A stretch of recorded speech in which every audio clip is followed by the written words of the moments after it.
नमस्कार दोस्तों, स्वागत है आपके अपने यूट्यूब चैनल ज्ञान फॉर एग्जाम में। आप लोगों के लिए जो एग्ज़ाम का बूस्टर डोज लूसेंट समान ज्ञान चलाया जा रहा था, जिसके तहत बीपीएससी और ग्रुप डी एग्ज़ाम को लेकर के हमने ये शुरू किया था। इसी सीरीज में हम लोगों ने वर्ल्ड ज्योग्राफी आज शुरू करेंगे और इससे पहले इंडियन ज्योग्राफी ऑलरेडी समाप्त हो गया और साइंस में बायोलॉजी भी समाप्त होने वाला है। तो आप लोग नहीं देखें तो सभी वीडियो को ज़रूर देखेंगे। आज का क्लास जो रहेगा वो हमारा वर्ल्ड ज्योग्राफी से शुरू करेंगे और वर्ल्ड ज्योग्राफी में देखते हैं आज क्या कुछ खास है, तो यहाँ से आज बने रहेंगे। बाकी आप लोगों के लिए बता दूं कि हमारा जो है 13 अगस्त से 19 अगस्त के बीच में आज़ादी का जो अमृत महोत्सव हम लोग 75वां मनाए थे, इसलिए हमारे सभी कोर्सेज मात्र अभी 75 रुपये में किए जा रहे हैं, जो कि 400 रुपये का था वो फिर 249 किया गया था और अभी फ़िलहाल 75 रुपये में चल रहा है। तो आप हमारे साथ जुड़ने के लिए 7654957719 पर संपर्क कर सकते हैं। आइए अब बात करते हैं, सीधे ज्योग्राफी पे बात करेंगे और चैप्टर पे आएंगे। चलिए, सारे लोग तैयार हो गए?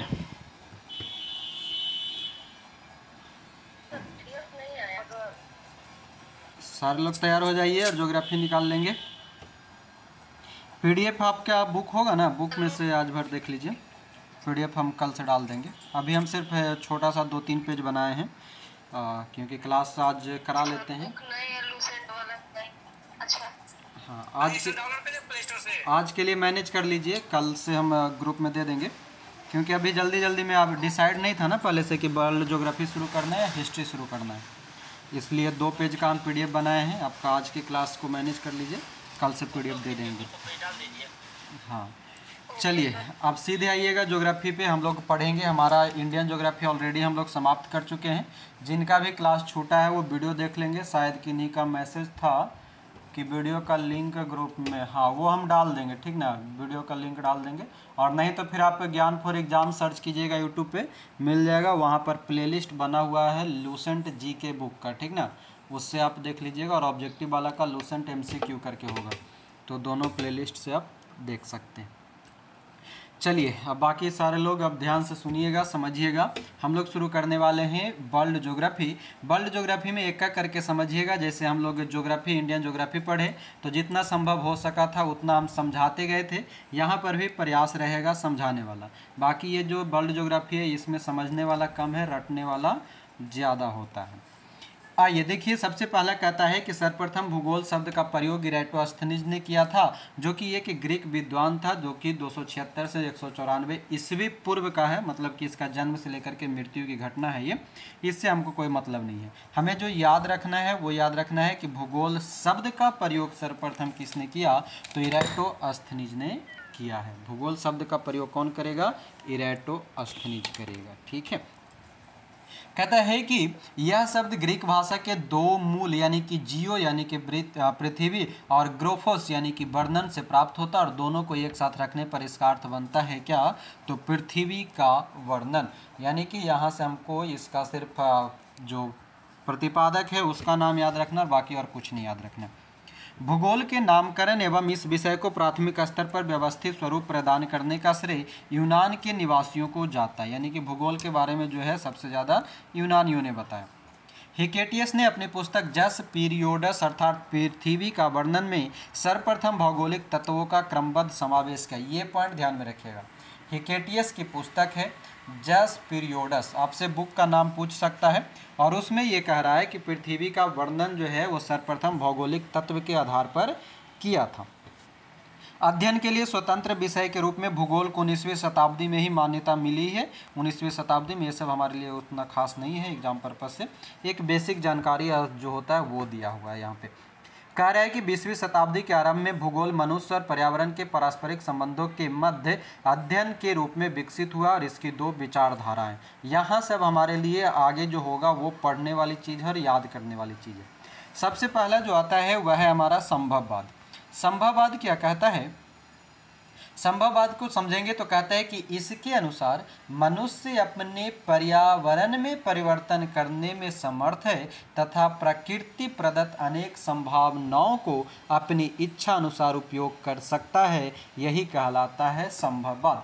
मतलब ये है कि मनुष्य जो है, जितने भी मानव जाति है, वो पर्यावरण द्वारा जो भी कुछ परिवर्तन होता रहता है और पर्यावरण से हमें जो कुछ भी प्राकृतिक रूप में हमें मिला है उसका हम किसी भी प्रकार से अपनी इच्छा अनुसार जो यूज करते हैं, यानी कि संभावनाओं को तराशते हैं, वही संभावना जो है हमारा क्या कहलाता है, संभववाद कहलाता है। यानी कि एक तरह से हम कह सकते हैं कि प्रोबेबिलिटी है कि हम ये काम कर सकते हैं, ये सामान से हम ये सामान बना सकते हैं, तो वैसी संभावनाओं को क्या कहा जाता है, संभववाद कहा जाता है। और संभववाद के समर्थक कौन थे, तो बाइडल, डी लाव्लास और फैबरे। तो ये दो नाम याद रख लीजिएगा, भूगोलवेत्ता हैं बाइडल, डी लाव्लास और फैबरे, जो कि संभववाद के समर्थक हैं।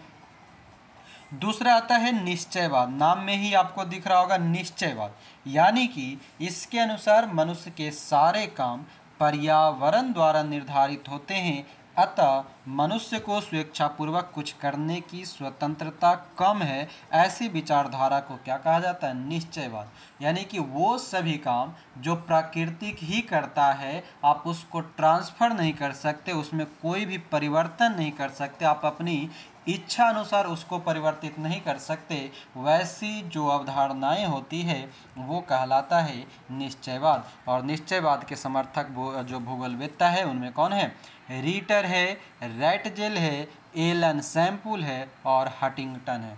नाम यहाँ पर ये सब इम्पॉर्टेंट रहेगा, जरा ध्यान रखिएगा। कौन कौन सा, रीटर, रैटजेल, एलन सैम्पुल और हंटिंगटन। यहाँ पर देखिएगा रैटजेल के बारे में लिखा है कि नवीन निश्चयवाद का संस्थापक, यह भी इम्पॉर्टेंट है। निश्चयवाद जो है, निश्चयवाद के बहुत सारे भूगोलवेत्ता हुए, जैसे एलन सैम्पुल है, रीटर है, हंटिंगटन है, रैटजेल है। मगर जो रैटजेल के बारे में कह रहा है वह है नवीनतम निश्चयवाद का संस्थापक। तो हमें ये याद रखना होगा डायरेक्टली कि नवीन निश्चयवाद किसने दिया है, तो रैटजेल ने दिया। आइए अब यहाँ पर भूगोल के कुछ परिभाषाएं हैं। ये परिभाषा में से छोटा छोटा एक दो जो है वो कभी कभी पूछ लेता है, खास करके ये पीसीएस लेवल के प्रश्न में ऐसे प्रश्न पूछे जाएंगे। क्या कहता है कि भूगोल का एक ऐसा स्वतंत्र विषय है जिसका उद्देश्य लोगों का विश्व, आकाशीय पिंडों, स्थल, महासागर, जीव जंतु, वनस्पति, फल तथा भूधरातल के क्षेत्र में देखे जाने वाली प्रत्येक वस्तु का ज्ञान प्राप्त कराना ही ये क्या कहलाता है, भूगोल कहलाता है। ये ऐसा एग्जाम्पल यानी कि परिभाषा किसने दिया है, तो स्ट्रैबो नाम का भूगोलवेत्ता दिया है। दूसरा क्या कहता है कि भूगोल पृथ्वी की झलक को स्वर्ग में देखने वाला आभामय विज्ञान है। ये कथन याद रखिएगा, दूसरा नंबर। जितने भी छोटे छोटे कथन होंगे उस पर ज़्यादा ध्यान देंगे। तो कह रहा है कि भूगोल जो है पृथ्वी की झलक को स्वर्ग में देखने वाला आभामय विज्ञान है। ये किसने कहा है, तो टॉलमी और कैलेडियस। आगे क्या कहता है, कह रहा है कि भूगोल वह विज्ञान है जिसमें पृथ्वी को स्वतंत्र ग्रह के रूप में मान्यता देते हुए उसके समस्त लक्षण, घटना एवं उसके अंतः संबंध का अध्ययन किया जाता है। ये कहा कार्ल रीटर, और कार्ल रीटर को याद रखिएगा, ये निश्चयवाद को भी दिया है। अगला कहता है कि भूगोल में पृथ्वी के उस भाग का अध्ययन किया जाता है जो मानव के रहने का स्थान है। ये प्रश्न पूछा हुआ है, ठीक है। भूगोल में पृथ्वी के उस भाग का अध्ययन किया जाता है जो मानव में रहने का स्थान है। ये किस भूगोलवेत्ता के द्वारा दी गई परिभाषा है, ये प्रश्न पूछी हुई है, तो आप याद रखेंगे मानव के रहने का स्थान या रहने के लिए हम क्या करते हैं, वो घर को इंग्लिश में कहते हैं होम्स, और जो भूगोलवेत्ता है उसका नाम भी क्या है, आर्थर होम्स। यानी कि हम यहाँ से इसको रिलेट करके इस चीज़ को याद कर सकते हैं। आइए अब आगे बढ़ते हैं। यहाँ तक तो हमारा एक बेसिक जानकारी हुआ जो कि ज्योग्राफी से संबंधित, वर्ल्ड ज्योग्राफी को लेकर के था। मगर ध्यान देंगे उससे पहले यहाँ पर बॉक्स में बहुत सारे दिए गए हैं, ये बॉक्स ही इम्पॉर्टेंट है।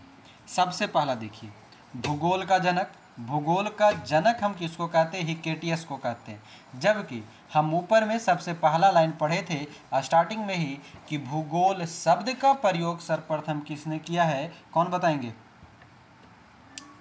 भूगोल शब्द का प्रयोग इरेटोस्थनी, हाँ तो ध्यान रखेंगे भूगोल शब्द का जो प्रयोग है वो इराटोस्थनीज कर रहा है, जबकि भूगोल का जनक कौन है तो हिक्केटियस है। तो ये दोनों अर्थ को समझ के रखेंगे। दूसरा कहता है कि वर्तमान भूगोल का जनक तो ये है अलेक्जेंडर वॉन हम्बोल्ट। व्यवस्थित भूगोल का जनक इराटोस्थनीज को कहा जाता है, ध्यान रखिएगा। भौतिक भूगोल का जनक पोलिडोनियम को कहा जाता है। सांस्कृतिक भूगोल का जनक कार्ल ओ सावर को कहा जाता है। गणितीय भूगोल के संस्थापक थेल्स और अनेक्जिमेंडर को कहा जाता है। विश्व ग्लोब का निर्माता प्रश्न पूछा हुआ है, याद रखेंगे। विश्व ग्लोब जो होता है इसका निर्माता मार्टिन बैहम को कहा जाता है। विश्व मानचित्र यह भी प्रश्न पूछे जाते हैं, अनेक्जिमेंडर को कहा जाता है। और अगला है कि भौगोलिक विश्वकोश का रचनाकार स्ट्रैबो। यहाँ पर आपको याद रखने वाली मुख्य 3 चीज़ें हैं। पहला नंबर का भूगोल का जनक हिक्केटियस, 7वां नंबर का विश्व ग्लोब का निर्माता मार्टिन बैहम, 8वां नंबर का विश्व मानचित्र के निर्माणकर्ता अनेक्जिमेंडर। ये 3 आपको हमेशा के लिए कन्फर्म याद रहनी चाहिए। अक्सर यही 3 प्रश्न पूछे जाते हैं। बाकी कभी कभी अगर आपको और देखेगा तो एक मिलेगा भौतिक भूगोल का जनक। तो भौतिक भूगोल का जनक पोलिडोनियम को कहा जाता है। क्लियर। अब आगे बढ़ते हैं। अब आइए इस साइड। अब यहाँ से हमारा चैप्टर 1 शुरू हो रहा है। अब तक जो हमने जाना वो हमारा कुछ नहीं था, वो सिर्फ एक भूगोल का बेसिक जानकारी यानी कि बैकबोन था। अब हमारा जो है वह है ब्रह्मांड, और यहाँ से हमारा वर्ल्ड ज्योग्राफी का जो मेन चैप्टर होता है वो शुरू होता है। तब यहाँ से ध्यान से समझते चलिएगा। अक्सर इन सभी से प्रश्न हमारे लिए एग्जाम में देखे जाते हैं। सबसे पहला अगर देखें तो कहता है कि अस्तित्वमान द्रव्य एवं ऊर्जा की सम्मिलित रूप को ब्रह्मांड कहते हैं, ठीक है। दूसरे शब्दों में सूक्ष्मतम अणुओं से लेकर महाकाय आकाश गंगाओं तक के सम्मिलित रूप को ब्रह्मांड कहा जाता है, ठीक है। कहता है कि ब्रह्मांड की उत्पत्ति से संबंधित कुछ सिद्धांत, ये सिद्धांत आपको याद रखना होगा। सबसे पहला जो है हमारा बिग बैंग थ्योरी, जिसे हम महाविस्फोट सिद्धांत कहते हैं, इससे आप सभी परिचित होंगे। ये अक्सर प्रश्न पूछता है कि बिग बैंग थ्योरी एक तो कि होता क्या है, और दूसरा ये पूछता है कि बिग बैंग थ्योरी दिया किसने है। तो बिग बैंग थ्योरी यहाँ पर जॉर्ज लेमेथियर ने दिया था। तो जॉर्ज लेमेथियर का नाम याद रखेंगे। दूसरा है हमारा साम्यावस्था या सतत दृष्टि सिद्धांत या स्थिर अवस्था संकल्पना यानी कि स्टेडी स्टेट थ्योरी। ये किसने दिया है तो थॉमस गोल्ड एवं हरमन बॉडी ने दिया है। किसने? थॉमस गोल्ड और हरमन बॉडी ने दिया है। तीसरा है दोलन सिद्धांत यानी कि pulsating universe theory. Doctor Alan Sandage प्रश्न पूछा हुआ है। डॉक्टर एलन संडेजा के बारे में प्रश्न पूछा हुआ है कि ब्रह्मांड की उत्पत्ति से संबंधित डॉक्टर एलन संडेजा का कौन सा सिद्धांत प्रसिद्ध है। इस तरह के प्रश्न दिया हुआ था, और ये सिद्धांत आप याद रखेंगे दोलन सिद्धांत है। कौन सा है? दोलन सिद्धांत, जो कि डॉक्टर एलन संडेजा द्वारा दिया गया। चौथा कहता है स्फीति सिद्धांत यानी कि इन्फ्लेटेशनरी थ्योरी यानी कि स्फीति सिद्धांत क्या कहता है? अलेन गुथ के द्वारा दिया गया। स्फीति सिद्धांत किसके नाम पे है? अलेन गुथ के नाम पे। कह रहा है कि ब्रह्मांड की उत्पत्ति के संबंध में महाविस्फोट सिद्धांत सर्वाधिक मान्य सिद्धांत है। यह भी प्रश्न पूछा जाता है कि ब्रह्मांड के निर्माण में सबसे प्रसिद्ध सिद्धांत कौन सा है? तो महाविस्फोट सिद्धांत यानी कि कौन सा? तो बिग बैंग थ्योरी। और बिग बैंग थ्योरी किसने दिया? तो जॉर्ज लेमेथियर ने दिया। कहता है इसका प्रतिपादक जो है बेल्जियम के खगोलज्ञ है, पादरी है जॉर्ज लेमेथियर। बाद में इसी सिद्धांत को ज़्यादा विस्तार रूप से किसने बताया? तो रॉबर्ट बेगोनर ने या बेगनर ने। तो ध्यान रखना है हमें 2 बात यहाँ से। बिग बैंग थ्योरी किसने दिया?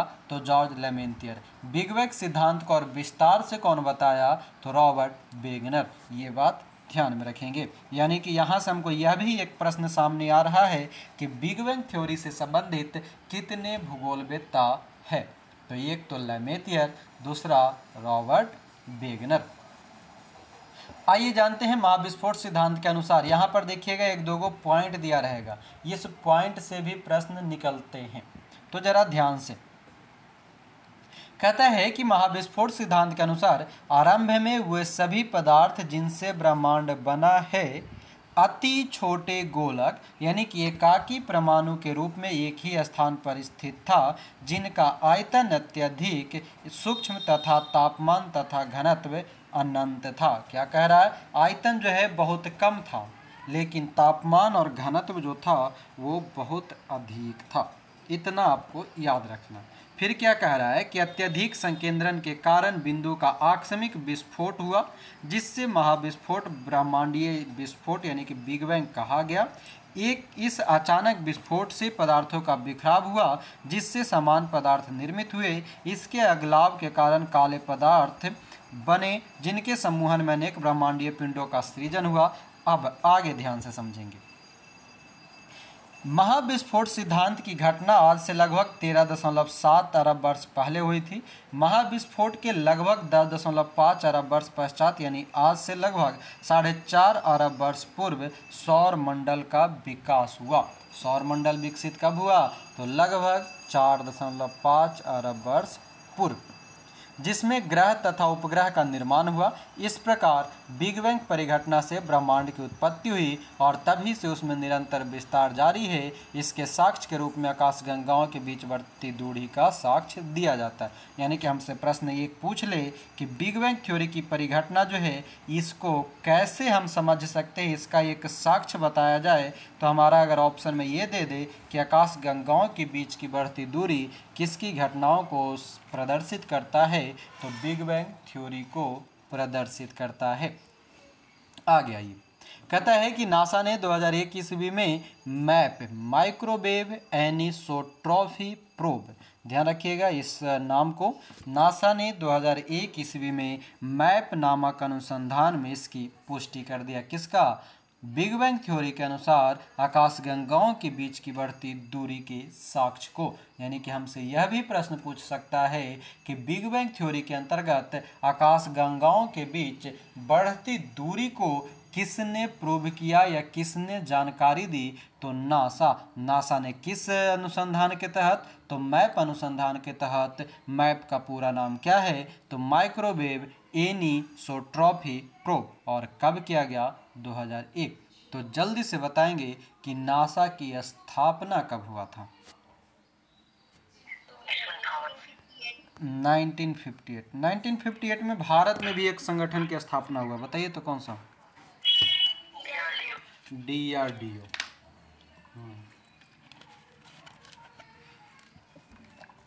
भारत का DRDO और अमेरिका का नासा, दोनों 1958 में। आगे आइए, कहता है कि ब्रह्मांड के निरंतर विस्तारण के साक्ष्य जुटाने में एडविन हब्बल, ध्यान देंगे नाम इंपॉर्टेंट है, एडविन हब्बल का योगदान उल्लेखनीय है। ब्रह्मांड के निरंतर विस्तारण के साक्ष्य के रूप में अंतरिक्ष में सूक्ष्म तरंगों की उपस्थिति का पता चलना, अंतरिक्ष में रेड शिफ्ट परिघटना का अवलोकन तथा आधुनिक अध्ययन में सुपरनोवा का अंतरिक्ष में विस्फोट होना भी ब्रह्मांड के विस्तार के साक्ष्य के रूप में माना जाता है। अब ध्यान देंगे, एडविन हब्बल का योगदान है ब्रह्मांड के विस्तार के बारे में जानकारी जुटाया। इसके बारे में क्या कह रहा है और भी साक्ष्य कहाँ से प्राप्त हो रहा है, तो कहाँ से? अंतरिक्ष में रेड शिफ्ट परिघटना, ये याद रखिएगा कि रेड शिफ्ट परिघटना कहाँ होता है? अंतरिक्ष में होता है। साथ ही साथ सुपरनोवा का अंतरिक्ष में विस्फोट होना, ये सभी ब्रह्मांड के विस्तार का कारण माना जा रहा है। नोट देखेंगे, नोट क्या कहता है? पेज नंबर कौन सा है? पेज नंबर कौन सा है? वर्ल्ड ज्योग्राफी का पहला पेज। चलिए नोट देखेंगे क्या कहता है कि नासा द्वारा 30 जून 2001, ध्यान दीजिएगा, नासा द्वारा 30 जून 2001 ईस्वी को डेविड विल्किंसन के नेतृत्व में बिग बैंग की पुष्टि हेतु मैप परियोजना का शुभारंभ किया गया। मैप एक क्या है? खोजी उपग्रह है। इससे प्राप्त चित्रों से बिग बैंग की पुष्टि होती है। 11 फरवरी 2013 ईस्वी को इस आधार पर नासा ने ब्रह्मांड की आयु 13.7 अरब वर्ष निर्धारित किया। प्रश्न पूछा हुआ है ब्रह्मांड की वर्तमान आयु या फिर कुल आयु, तो 13.7 अरब वर्ष। है ना। डेविड विल्किंसन की सितंबर 2002 में मृत्यु हो गया। उसके बाद इस सम्मान में मैप उपग्रह का नाम 11 फरवरी 2003 को डब्ल्यू मैप कर दिया गया, यानी कि विल्किंसन माइक्रोवेव एनिस्ट्रॉफी प्रोब। तो मैप का नाम क्या हो गया, डब्ल्यू मैप हो गया। W for Wilkinson. विल्किंसन कौन था, तो बिग बैंग थ्योरी की पुष्टि के लिए मैप परियोजना बनाने में उसका सहयोग था। मैप क्या है, तो माइक्रोवेव यानी एनिसोट्रॉपी प्रोब। किसने लॉन्च किया, नासा ने लॉन्च किया। क्या है, तो एक प्रकार का खोजी उपग्रह है। और उसके तहत जो ब्रह्मांड की आयु है वो कब तय की गई, 13.7 अरब वर्ष, तो 2013 में। क्लियर। अब आगे आइए, आगे देखिए क्या कहता है। पीडीएफ बनाया जो भी धुंधला हो गया, जल्दी जल्दी में देखिए। कहता है कि ब्रह्मांड के रहस्यों को जानने के लिए 30 मार्च 2010 ईस्वी को European centre for nuclear research, ध्यान दीजिएगा अब यहाँ पर ये सभी प्रश्न ही है जो कि हमारा वर्ल्ड ज्योग्राफी से प्रश्न पूछता है और कुछ नहीं पूछता है। यही छोटा छोटा जिसको हम लोग ध्यान नहीं देते हैं वही चीज़ अब पूछना शुरू किया है, तो ध्यान देंगे ज़रा। क्या कह रहा है कि ब्रह्मांड के रहस्य को जानने के लिए 30 मार्च 2010 ईस्वी को European centre for nuclear research, जिसे हम CERN सर्न कहते हैं, ने जेनेवा में पृथ्वी की सतह से 50 से 175 मीटर नीचे 27.36 किलोमीटर लंबे सुरंग में लॉर्ज हैड्रन कोलाइजर, ध्यान दीजिएगा, लॉर्ज हैड्रन कोलाइजर LHC नामक महाप्रयोग सफलतापूर्वक किया गया। यानी कि लॉर्ज हैड्रन कोलाइजर प्रयोग किसने किया था, तो सर्न ने किया था, यानी कि CERN। कहाँ किया था, तो जेनेवा में किया। कब किया, 2010 में किया। क्यों किया, तो ब्रह्मांड के रहस्य को जानने के लिए किया। कहता है कि इसमें प्रोटॉन बीमों की लगभग प्रकाश की गति से टकराया गया हिग्स बोसॉन, ध्यान देंगे, हिग्स बोसॉन के निर्माण का प्रयास किया गया। माना जाता है कि गॉड पार्टिकल के नाम से जाना जाने वाला हिग्स बोसॉन में ही ब्रह्मांड के रहस्य छिपे हुए हैं। यानी कि हमको एक प्रश्न यहाँ पर मिल गया कि गॉड पार्टिकल किसको कहा जाता है, तो हिग्स बोसॉन को कहा जाता है। क्योंकि यह सबसे बेसिक यूनिट माना जाता है, कौन, तो हिग्स बोसॉन। सर्न ने 4 जुलाई 2012 को हिग्स बोसॉन से मिलता जुलता सब एटॉमिक पार्टिकल की खोज करने में सफलता हासिल की। यानी कि हिग्स बोसॉन के जैसा ही सर्न ने एक और पार्टिकल खोज लिया, सब एटॉमिक पार्टिकल, 4 जुलाई 2012 को, और इससे भी ब्रह्मांड के रहस्य जानने में मदद मिली। नोट क्या कह रहा है कि ब्रिटिश वैज्ञानिक हिग्स ने 1964 ईस्वी में कॉस्मोलॉजी समझने हेतु गॉड पार्टिकल परमाणविक अवधारणा को पेश किया था, जो भारतीय वैज्ञानिक सत्येंद्र नाथ बोस के बोसॉन थ्योरी पर आधारित था। किसने, तो ब्रिटिश वैज्ञानिक है हिग्स, 1964 में कॉस्मोलॉजी, कॉस्मोलॉजी में किसका अध्ययन करते हैं, जल्दी बताइए, ब्रह्मांड का अध्ययन करते हैं। तो वही कह रहा है कि जो हिग्स था इसने 1964 में कॉस्मोलॉजी को समझने के लिए गॉड पार्टिकल का प्रयोग किया, और गॉड पार्टिकल जो है वो किसके द्वारा दिया गया था, तो बोसॉन थ्योरी पर आधारित जो था, सत्येंद्र नाथ बोस के बोसॉन थ्योरी पर आधारित था। कहता है कि ब्रह्मांड का व्यास 10⁻8 प्रकाश वर्ष है। ध्यान रखेंगे ये छोटा डाटा है, मतलब कि देखने में छोटा है, बड़ा खतरनाक है, तो याद रखिएगा कि ब्रह्मांड का व्यास कितना है, 10⁻8 प्रकाश वर्ष है। एक प्रकाश वर्ष बराबर कितना,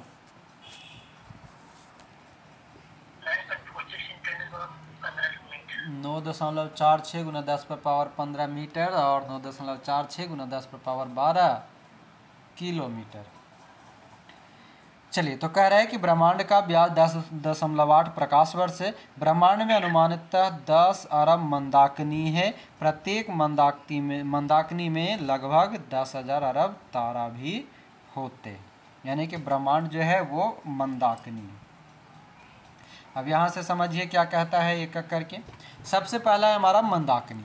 मंदाकिनी कहता है कि तारों का ऐसा समूह जो धुंधला सा दिखाई पड़ता है, जो तारा निर्माण प्रक्रिया की शुरुआत का गैस पुंज है। यानी कि तारों के निर्माण की सबसे शुरुआती प्रक्रिया जो गैस पुंज यानी कि गैसों का जो झुंड है, पुंज मतलब संग्रह होता है, समूह होता है, गैसों का जो संग्रह है उसके कारण मंदाकिनी बनता है, यानी कि वो मंदाकिनी कहलाता है। और ध्यान देंगे हमारी पृथ्वी की अपनी एक मंदाकिनी है जिसे हम दुग्ध मेखला या मिल्की वे या आकाशगंगा के नाम से जानते हैं। पूछता है कि पृथ्वी का मंदाकिनी कौन सा, तो मिल्की वे नहीं रहेगा तो दुग्ध मेखला भी नहीं रहेगा तो आकाशगंगा रहेगा, कोई एक रहेगा। अब तक ज्ञात इस मंदाकिनी का 80% भाग सर्पीला है और इस मंदाकिनी के सबसे पहले जो है गैलीलियो ने देखा था, यानी कि देखने का काम दुग्ध मेखला या आकाशगंगा को कौन करेगा, तो गैलीलियो करेगा। आकाशगंगा की सबसे नज़दीक है जो मंदाकिनी को देवयानी यानी कि एंड्रोमेडा, इसका नाम हिंदी और इंग्लिश दोनों याद रखेंगे। आकाशगंगा की सबसे नज़दीकी मंदाकिनी जो है वो एंड्रोमेडा या देवयानी है। नवीनतम ज्ञान मंदाकिनी कौन सा है, गैलेक्सी, तो ड्वार्फ मंदाकिनी, ये भी याद रखिएगा, ये नयिका हुआ और सबसे पूर्व नज़दीक वाला देवयानी हुआ। अगला हमारा निहारिका। निहारिका समझिए क्या कहता है, ये वाला समझिएगा थोड़ा सा, ठीक है, निहारिका वाला प्रश्न समझिएगा। कहता है कि यह एक ब्रह्मांडीय नर्सरी है जहाँ तारों का जन्म होता है। तारों का जन्म कहाँ पर होता है, निहारिका में होता है, ठीक है। निहारिका में धूल और गैसों का बादल होता है, ये सब याद रखिएगा। मिश्रण पूछ लेगा कि निहारिका जो है किसका मिश्रण है, तो धूल और गैस का मिश्रण है, ठीक है ना। निहारिका क्या है, तो निहारिका जो कि तारों का जहाँ जन्म होता है वो नेबुला या निहारिका कहलाता है। सभी तारों का जन्म निहारिका में होता है, सिर्फ कुछ दुर्लभ अवसरों को छोड़कर जिसमें से 2 न्यूट्रॉन तारा एक श्याम बीवर बनाते हैं। वैसे भी न्यूट्रॉन तारे और श्याम बीवर मृत तारे माने जाते हैं। ध्यान दीजिएगा, न्यूट्रॉन तारा और श्याम बीवर कैसा तारा है, मृत तारा है। देखने में ये सब एक साथ टॉपिक वाइज लिखा हुआ है, मगर इसके अंदर जितने भी लाइन है हर एक लाइन में कुछ न कुछ प्रश्न है, तो इसलिए ज़रा ध्यान से बी केयरफुल।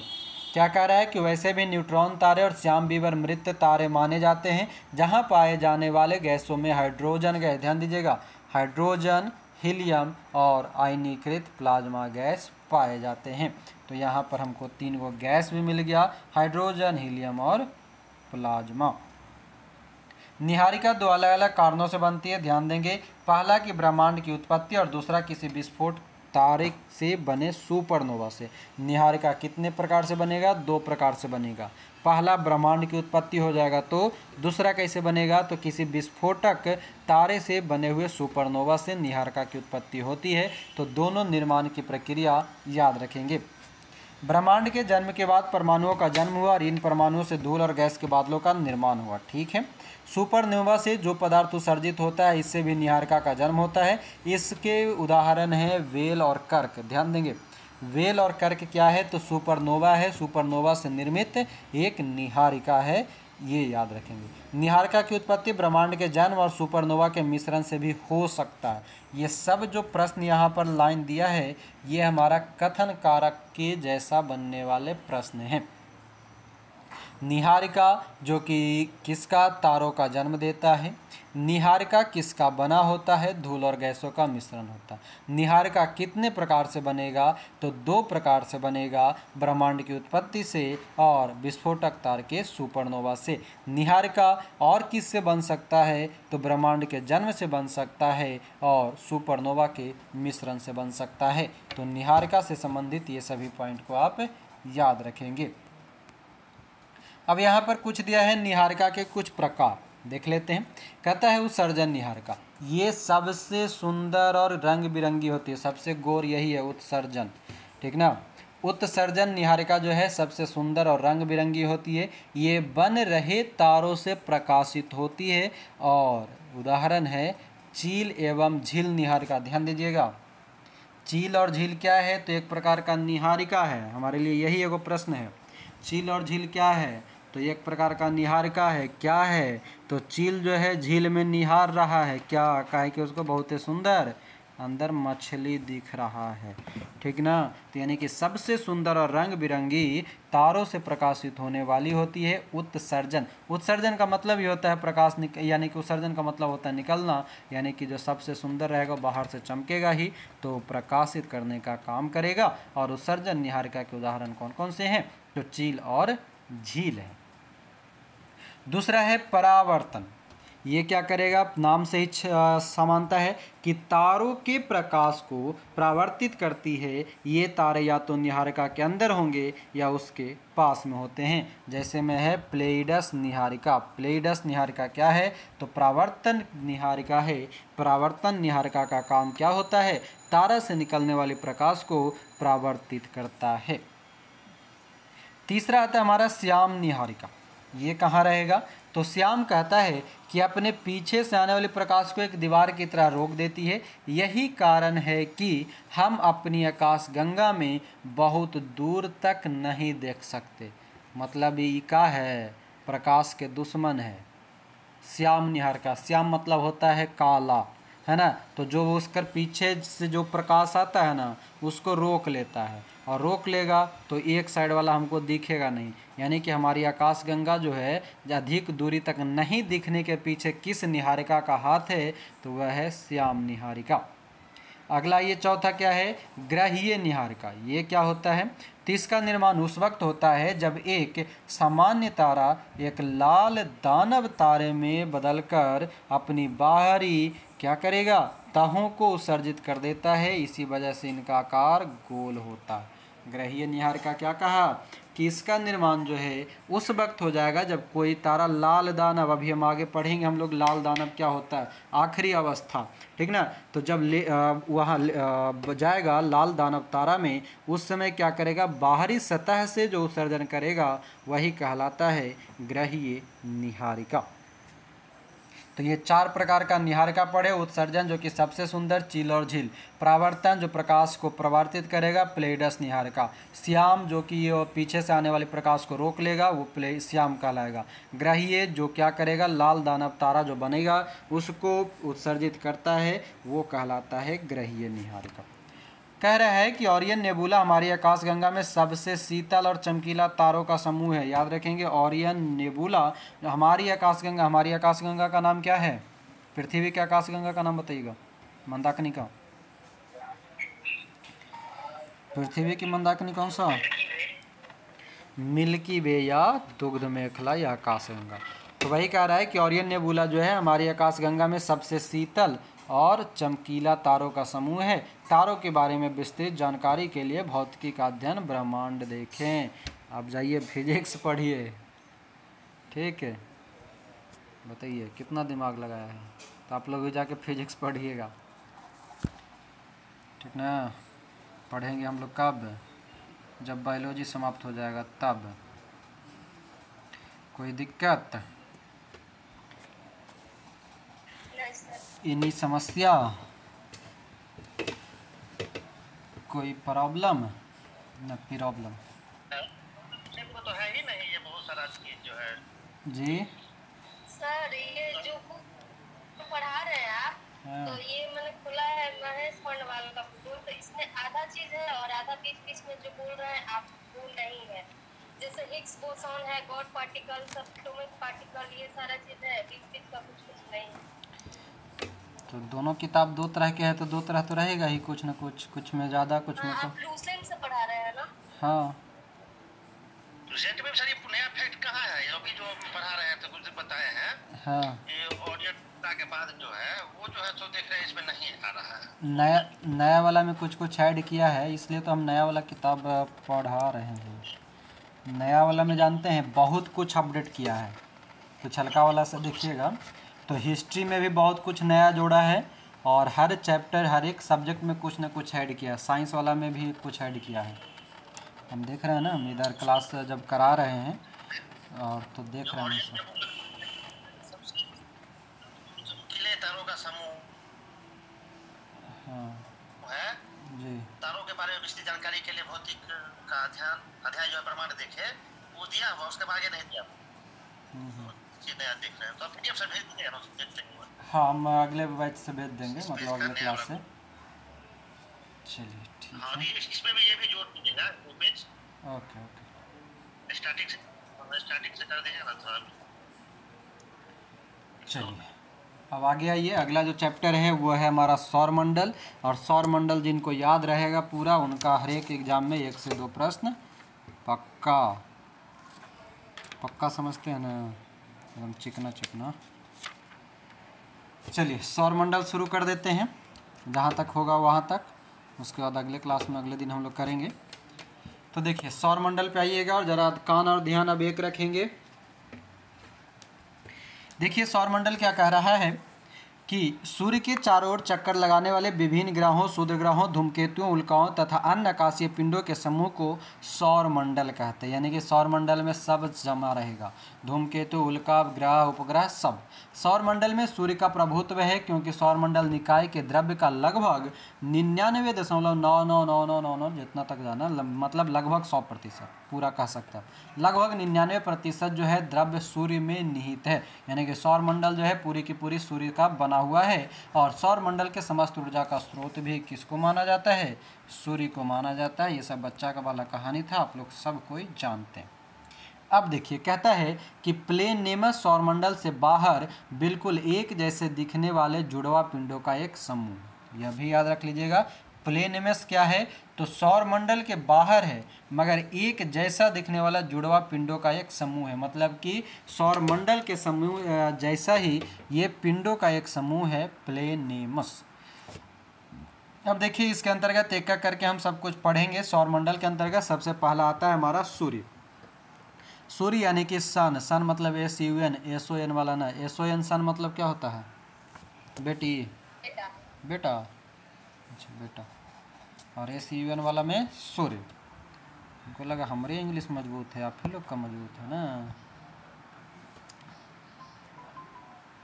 चलिए आगे कह रहा है कि सन यानी कि सूर्य। सूर्य जो है सौरमंडल का प्रधान है। प्रधान है मतलब मुख्य है, मुख्य मतलब चीफ है। कह रहा है यह हमारी मंदाकिनी दुग्ध मेखला के केंद्र से लगभग 30,000 प्रकाश वर्ष की दूरी पर एक कोने में स्थित है। यह दुग्ध मेखला मंदाकिनी के केंद्र के चारों ओर 250 किलोमीटर प्रति सेकंड की गति से परिक्रमा कर रहा है। कौन सा? यह मतलब सूर्य। सूर्य मतलब दुग्ध मेखला मंदाकिनी। मंदाकिनी मतलब हमारी जो आकाशगंगा मिल्की वे है पृथ्वी वाला, उसके चारों ओर 1 सेकंड में 250 किलोमीटर की चक्कर लगा रहा। इसका परिक्रमण काल जो कहता है कितना है? तो दुग्ध मेखला के केंद्र के चारों ओर एक बार घूमने में लगा समय 25 करोड़ यानी कि 250 मिलियन वर्ष है, जिसे हम ब्रह्मांड वर्ष कहते हैं। मतलब ये कह रहा है कि जो सूर्य है दुग्ध मेखला का एक चक्कर, सौरमंडल का जो पूरा एक चक्कर लगा रहा है, ये हमारा क्या कहलाता है? कॉस्मोस ईयर कहलाता है, ब्रह्मांड वर्ष कहलाता है। सूर्य अपने अक्ष पर पूरब से पश्चिम की ओर घूमता है। ये ध्यान रखिएगा जरा, सूर्य अपने अक्ष पर पूरब से पश्चिम की ओर घूमता है। इसका मध्य भाग 25 दिन में और ध्रुवीय भाग 35 दिनों में एक घूर्णन करता है। मध्य भाग मतलब बीच वाला और ध्रुवीय भाग मतलब उत्तरी पोल और दक्षिणी पोल। तो दोनों के बीच में 10 दिन का अंतर है। बीचवा वाला घूम जाएगा 25 दिन में, जबकि ध्रुव वाला घूमता है 35 दिन में। तो ये इसको ध्यान में रखेंगे। और इसी तरह से सूर्य जो है पूरब से पश्चिम घूमता है। अगर पृथ्वी बोलेगा तो कन्ने से कन्ने घूमेगा? पश्चिम से पूरब। पश्चिम से पूरब। तो सूर्यवा हमनी के पूरब में दिखता है, का है? सूरज हम लोग को पूरब दिखता है। हम कह रहे हैं कि पृथ्वी पश्चिम से पूरब घूमता है, तो ऐसा का है? बताइए कोई, इस पर विचार कीजिएगा, ठीक ना? कहा कि हम कितना जाने कि सूर्य जो है पूरब से पश्चिम घूमता है और पृथ्वी पश्चिम से पूरब घूमता है। तो हमको घूमता कौन है? सूर्यवा घूमता है ना। बाकी विचार कीजिएगा अपने से कि काहे होता है। आइए आगे कहता है कि सूर्य एक गैसीय गोला है, मतलब गैस है, जिसमें हाइड्रोजन है 71%। ये इसका मात्रा याद रखिएगा। हीलियम लगभग 26.5%, बाकी अन्य सभी है 2.5%। सूर्य का केंद्रीय भाग क्रोड या कोर कहलाता है। अब यहाँ देखिएगा हर एक लाइन एक का वो प्रश्न है, जहाँ कान कहीं और ध्यान कहीं और तो क्वेश्चन कहीं और। इसलिए कान और ध्यान एक जगह। एक एक लाइन में एक एक प्रश्न निकलते जाएगा, ध्यान से सुनिएगा। यही सब छोटा छोटा प्रश्न हमसे पूछता है। क्या कहा कि सूर्य गैसीय गोला है, हाइड्रोजन 71%, हीलियम 26.5%, अन्य 2.5%। सूर्य का केंद्रीय भाग मतलब बीच वाला भाग जो कि 25 दिन में एक चक्कर लगा लेता है, क्रोड कहलाता है। ताप कितना है? 1.5 गुना 10⁻7 डिग्री सेल्सियस होता है। सूर्य के बाहरी सतह का तापमान 6000 डिग्री सेल्सियस होता है। प्रश्न पूछा हुआ है इसलिए याद रखेंगे। सूर्य के बाहरी सतह का तापमान कितना? 6000 डिग्री सेल्सियस। हैसविथ ने बताया कि 10⁻7 डिग्री सेल्सियस ताप पर सूर्य के केंद्र पर 4 हाइड्रोजन नाभिक मिलकर एक हीलियम नाभिक का निर्माण करता है। किसने बताया? हैसविथ ने कह रहा है कि जब 10⁻7 डिग्री सेल्सियस तापमान पर सूर्य जो है अपने केंद्र यानी क्रोड यानी कोर पर जब ये 4 हाइड्रोजन नाभिक मिलता है तो एगो हीलियम बनाता है। अर्थात सूर्य के केंद्र पर नाभिकीय संलयन होता है जो ऊर्जा का स्रोत है। ध्यान रखेंगे, सूर्य में कौन सी संलयन? तो नाभिकीय संलयन। हाइड्रोजन बम में कौन सा संलयन? हाइड्रोजन बताइए तो। हाइड्रोजन में क्या होता है? नाभिकीय संलयन। अब परमाणु बम में नाभिकीय विखंडन। चलिए ठीक है, परमाणु विखंडन बाकी संलयन। कहता है कि सूर्य के दीप्तमान सतह को प्रकाश मंडल मतलब जो चमकता है उसको फोटोस्फीयर कहते हैं। प्रकाश मंडल के किनारे पर प्रकाशमान नहीं होते क्योंकि सूर्य का वायुमंडल प्रकाश का अवशोषण कर लेता है। तो ये ध्यान दीजिएगा, कथन है ये कि सूर्य का वायुमंडल जो है प्रकाश का अवशोषण करता है। तो हाँ, करता है। इसे वर्णमंडल कहते हैं जी। और लाल रंग का ये पृथ्वी सूर्य का ऐसे परिक्रमा करती है ना, इसी है कि सूर्य पूरब से निकलता है क्योंकि वो तो अपने जगह पे ही है ना, पृथ्वी उसका परिक्रमा करती है सूर्य का। हाँ, वही चीज़ है। चलिए ठीक है, बैठे बैठे खोज रहे थे का? हम बोले थे कान और ध्यान इधर रखे लेते, बैठ के खोज रहे थे, सोच रहे थे। तो इधरों गेला ना नानिए घर ना दादिए घर, न ई नाव पे न ऊ नाव पे, दोनों दने लपटा गए तो कोई फायदा नहीं हुआ आपका। बोले बाद में विचार करेला, अभी अब विचार करे लगे तो फिर गड़बड़ा ना जाएगा। बताइए, इधरों छूटेगा और उधरों छूटेगा। बाद में मतलब जब क्लास ख़त्म हो जाए, कोई काम न है तो व्हाट्सअप चलावे के जगह तनी मनी यहू खोज लेवल कीजिएगा तो कुछ न कुछ आ जाएगा। फेसबुक चलावे के बजाय ये कर लीजिएगा, वो भी हो जाएगा। एगो को नहीं बोल रहे, सबको बोल रहे हैं, ठीक? हाँ, पर्सनल कोई एक नहीं लीजिएगा, सबको बोल रहे हैं। चलिए, कोई भी अगर पॉइंट दें एक्स्ट्रा कि हाँ इस पर अब विचार कीजिएगा, विचार मतलब कि अब थोड़ा देर उसको स्थिर रख दीजिए, जब क्लास ख़त्म हो जाए या फिर जब कुछ एक्स्ट्रा बात होने लगे उस समय उस पर विचार कीजिए, ताकि एक्स्ट्रा कुछ सीखने के लिए भी मिलेगा। नहीं तो इधर भी और उधर भी वो क्या होता है, पार्टी वगैरह में जाते हैं ना, पार्टी वगैरह में जाते होंगे तब ज़्यादा पकवान मिल जाता है तो कौन खाए कौन खाए कौन खाए, एरा में कुछ छूट जाता है या कुछ आधा अधूरा खा के रह जाते हैं। तो आधा अधूरा हमेशा नीम हकीम खतरे जाने, वो कहावत है, मुहावरा, ठीक है। नीम हकीम खतरे जान मतलब आधा अधूरा हकीम जो डॉक्टर होता है वो हमेशा खतरा ही पैदा करता है। वही पकवान आपको 10 गो मिल जाएगा तो 10 गो पकवान लगेगा, कौची खाएँ, ये वाला रसगुल्ला खाएँ कि छेना खाएँ कि का खाएँ पता नहीं चलेगा, इसलिए अधूरा। वही एक का करके मिलता है, एक दिन रसगुल्ला मिलेगा, एक दिन गुलाब जामुन मिलेगा, एक दिन पनीर मिलेगा, एक दिन चिकन मिलेगा, मस्त सबका टेस्ट रहेगा, इसलिए एक का करके खाइए। आइए अब आगे बढ़ते हैं। हम कहाँ बात कर रहे थे कि सूर्य का दीप्तिमान सतह को प्रकाश मंडल कहते हैं। प्रकाश मंडल के किनारे प्रकाशमान नहीं होते हैं क्योंकि सूर्य का वायुमंडल प्रकाश का अवशोषण कर लेता है और इसे ही हम क्या कहते हैं, वर्णमंडल कहते हैं। और ये कैसा होता है, लाल रंग का होता है, यानी कि क्रोमोस्फेयर और फोटोस्फेयर दो गो बात है। जहाँ से सूर्य का सतह चमकेगा उसको हम प्रकाश मंडल कहते हैं, और जहाँ पर सूर्य जो है प्रकाश को अवशोषित कर लेता है उसको हम वर्णमंडल कहते हैं। और वर्णमंडल कैसा होता है, तो लाल होता है। बात समझ गए? कहता है कि सूर्य ग्रहण के समय सूर्य के दिखाई देने वाले भाग को सूर्य किरण, ध्यान रखेंगे, कोरोना कहते हैं। कोरोना मतलब अभी वाला बीमारी नहीं, सूर्य किरीट को कोरोना कहा जाता है। तो सूर्य ग्रहण के समय सूर्य जो है उसको दिखाई देने वाला भाग जो दिखता है हमको वो कोरोना कहलाता है। और यह सूर्य का बाहरी परत होता है। सूर्य किरीट एक्स रे किरण उत्सर्जित करता है, इसलिए हम लोगों को कहा जाता है कि जब सूर्य ग्रहण हो तो उसको देखना नहीं चाहिए, वो एक्स रे किरण उत्सर्जित करता है। और ये जो एक्स रे किरण होता है इसे सूर्य का मुकुट ताज कहा जाता है। सूर्य ग्रहण के समय सूर्य किरीट से प्रकाश की प्राप्ति होती है, सूर्य किरीट से यानी कि कोरोना से प्रकाश होता है। सूर्य का उम्र कितना बताया गया है, तो 5 बिलियन वर्ष बताया गया। आगे आइए, यहाँ पर बॉक्स में कुछ दे रखा है, ब्रह्मांड के बारे में हमारा बदलता दृष्टिकोण। देखा जाए क्या क्या दृष्टि बदल रहा है।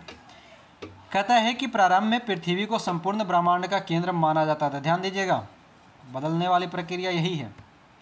कह रहा है कि प्रारंभ में पृथ्वी को संपूर्ण ब्रह्मांड का केंद्र माना जाता था, जिसकी परिक्रमा सभी आकाशीय पिंड विभिन्न कक्षाओं में करते थे। इसे हम भू केंद्रीय सिद्धांत यानी जियोसेंट्रिक थ्योरी कहते हैं।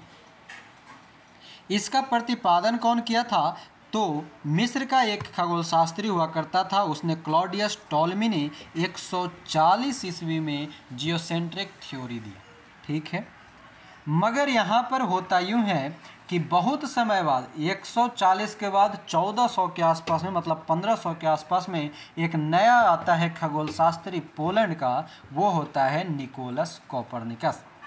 ये कहता है कि अरे भैया पृथ्वी सूर्य के ब्रह्मांड संपूर्ण ब्रह्मांड नहीं है कौन, सूर्य जो है ब्रह्मांड के केंद्र पर है और ग्रह इसकी परिक्रमा करता है।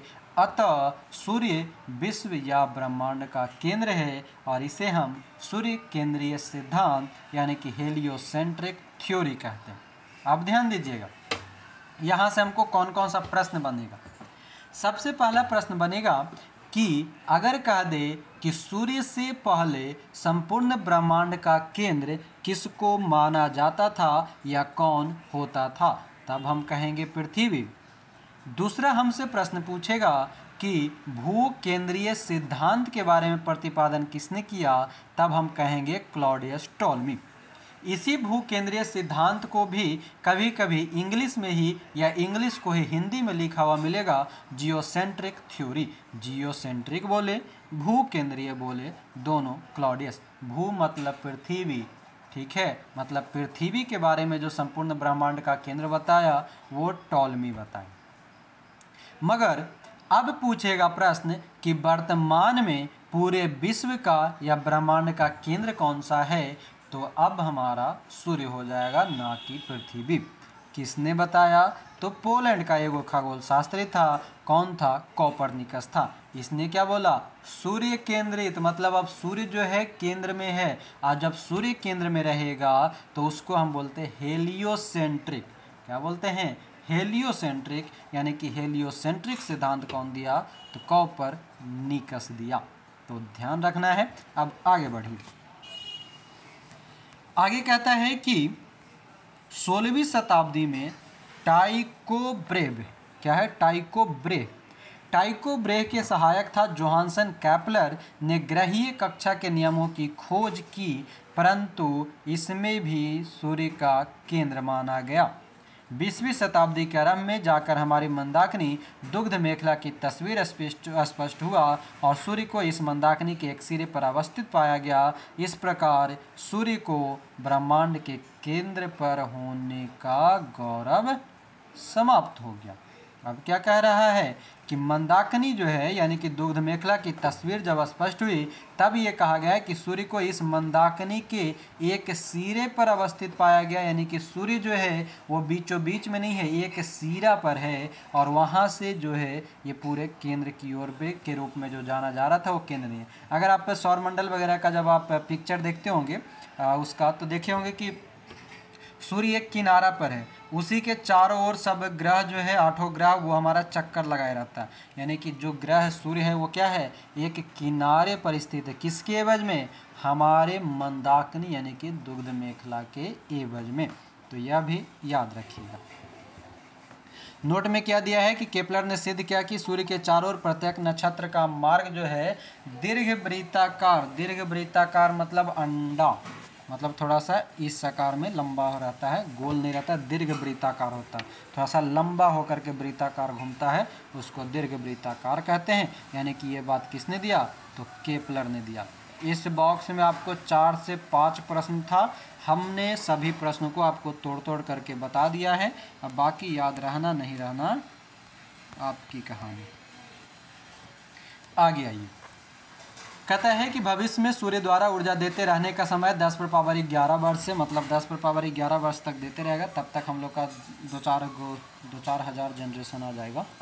कहता है कि सूर्य के प्रकाश को पृथ्वी तक पहुंचने में 8 मिनट 16.6 सेकंड या 500 सेकंड लिखा हुआ रहेगा, या कहीं कहीं पर 17 सेकंड रहेगा, कहीं पर 18 रहेगा, कहीं पर 20 रहेगा, कहीं पर 19 रहेगा। यानी कि 8 मिनट 20 सेकंड तक के एवरेज में जो कुछ भी रह जाए वो आपका आंसर हो जाएगा। Overall 500 second. क्लियर। कहता है कि सौर ज्वाला को उत्तरी ध्रुव पर ऑरोरा बोरियालिस, ध्यान देंगे ये इंपॉर्टेंट है, सौर ज्वाला मतलब सूर्य की जो ज्वाला है उत्तरी ध्रुव पर ऑरोरा बोरियालिस, जबकि दक्षिणी ध्रुव पर ऑरोरा ऑस्ट्रेलिस। यानी कि उतरेगा बोरा लेके और दक्षिण में ऑस्ट्रेलिया हमारा है ना, तो उतरेगा बोरा लेके दक्षिण में ऑस्ट्रेलिया है, यानी कि उत्तरी ध्रुव पर बोरियालिस, दक्षिण पर ऑस्ट्रेलिस। काम खत्म, याद रख लीजिएगा। कह रहा है कि सूर्य के धब्बे यानी कि चलते हुए गैसों के खोल, सूर्य के धब्बे यानी कि चलते हुए गैसों के खोल का तापमान आसपास के तापमान से 1500 डिग्री सेल्सियस कम होता है। सूर्य के धब्बों का एक पूरा चक्र 22 वर्षों का होता है। पहले 11 वर्षों तक यह धब्बा बढ़ता है, बाद में 11 वर्षों तक यह धब्बा घटता है। ध्यान देंगे, सूर्य के धब्बा का तापमान उसके आसपास के तापमान के से 1500 डिग्री सेल्सियस कम होता है। अभी पीछे हम लोग पढ़े थे, क्या पढ़े थे कि सूर्य के बाहरी सतह का तापमान कितना होता है, जल्दी से बताइए। 6000 डिग्री सेल्सियस। हाँ, सूर्य का बाहरी टेम्परेचर 6000 डिग्री सेल्सियस, लेकिन जहाँ जहाँ पर धब्बा हो जाता है ना, धब्बा जो हो जाता है उससे क्या हो जाता है 1500 डिग्री सेल्सियस कम हो जाता है, यानी कि 1560 मतलब 4500 के आसपास हो जाता है। और कहता है कि जो सूर्य का धब्बा होता है वो एक पूरा होने में उसको 22 साल लग जाता है। कैसे, तो पहले का 11 साल वो बढ़ेगा और दूसर का 11 साल फिर वो घट जाएगा। और जब सूर्य की सतह पर धब्बा दिखाई पड़ता है उस समय पृथ्वी पर चुंबकीय झंझावट उत्पन्न होता है, मैग्नेटिक स्ट्रोम होता है। प्रश्न सुनेंगे और समझेंगे क्या होता है चुंबकीय झंझावट। क्या कह रहा है कि जब सूर्य के धब्बा जब पूरा कंप्लीट हो जाता है और कंप्लीट होने के बाद जब वो दिखाई पड़ता है तो चुंबकीय झंझावट यानी कि वो मतलब कि शॉक वेव उत्पन्न होता है, यानी कि वो आपको शॉक लगेगा, जैसे झंझनाहट होता है ना उस तरह से, तो उसको बोलते हैं चुंबकीय झंझावट। कहता है कि इससे चुंबकीय सूर्य की दिशा बदल जाती है। रेडियो, टेलीविज़न, बिजली चलित मशीन जितने भी होते हैं वो सभी खराब हो जाते हैं। यानी कि रेडियो ये सभी खराब होने का कारण एक और क्या है, तो चुंबकीय झंझावट है। कहता है कि सूर्य का व्यास 13,92,000 किलोमीटर है, जो पृथ्वी के व्यास का लगभग 110 गुना है। याद रखिएगा। ये जानते हैं कब पूछा था ये क्वेश्चन, हमको जहाँ तक याद है अभी बिहार में कोई सिपाही का वैकेंसी चल रहा है जो करंट में उसका प्रोसेस है 8000 कुछ बहाली, उसमें कहीं पर एक क्वेश्चन, नहीं इससे पहले वाला 8000 वाला से पहले कोई 9000 करके कोई था ना, उसमें पूछा था 9000 या 10,000 के आसपास में कोई, इससे पहले वाला जिसका भी सबका लगता है प्रेड आउट हो गया है, बाहर हो गया, उसमें पूछा था ये वाला क्वेश्चन कि कितना गुण, ये वाला व्यास पूछ दिया था 13,92,000 वाला, तो याद रखिएगा।